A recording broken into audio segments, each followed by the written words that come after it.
L'air extérieur et intérieur forment un continuum et les polluants de l'air extérieur peuvent même représenter une part importante de la toxicité de l'air intérieur. Ainsi, cette étude européenne, parue en 2016, conclut qu'en Europe, 60% de la morbimortalité de l'air intérieur provient des particules fines issues de l'air extérieur. La pénétration des polluants depuis l'extérieur vers l'intérieur va dépendre de plusieurs facteurs.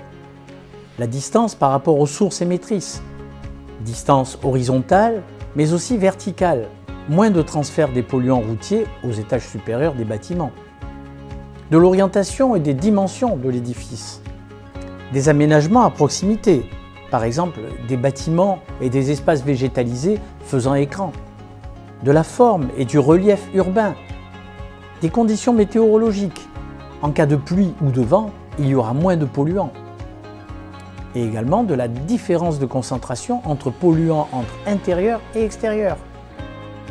De facteurs de pénétration qui peut varier de 1, par exemple, fenêtre ouverte, où la pénétration est maximale, ou à l'inverse à un facteur proche de 0 si la pièce est équipée de filtres de ventilation mécanique. La distance d'une habitation par rapport à un axe routier va fortement influencer la qualité de l'air extérieur et intérieur au niveau de l'habitation. En l'absence de barrières physiques, immeubles, végétation, entre l'axe routier et l'habitation, on considère qu'une distance de 200 mètres minimum est nécessaire pour limiter l'exposition aux polluants du trafic routier.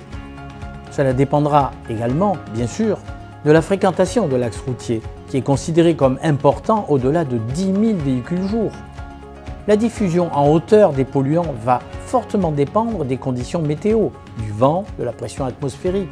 Mais on observe en général une baisse de 30% des concentrations en polluants entre le deuxième étage et le rez-de-chaussée d'un même bâtiment.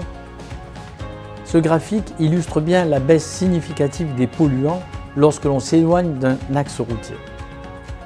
Puisque la composition de l'air intérieur dépend à la fois des polluants venant de l'extérieur et des sources de pollution domestique, il est aisé de comprendre qu'une meilleure filtration de l'air extérieur et une diminution des polluants de l'air intérieur contribueront à réduire de 20 à 44% les impacts sanitaires en lien avec la pollution de l'air intérieur. Ceci est confirmé par l'étude européenne vue précédemment.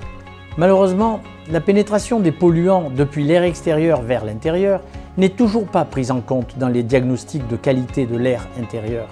C'est vrai pour les particules fines et les oxydes d'azote.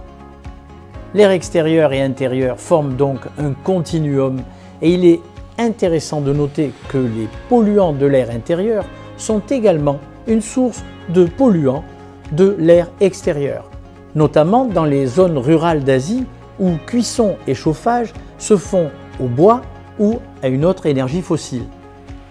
Mais aussi dans certaines villes américaines, comme démontré dans cette étude parue dans Science, la pollution de l'air extérieur est dominée par les fameux composés organiques volatiles issus de l'air extérieur, mais également de l'intérieur, tels que les cosmétiques, les produits de revêtement des sols, des façades, les encres d'imprimante, les colles, les peintures, les agents nettoyants ou encore les pesticides. Résultat de cette étude, les composés issus des produits de consommation courante sont une source importante de pollution extérieure, sans parler des déchets engendrés.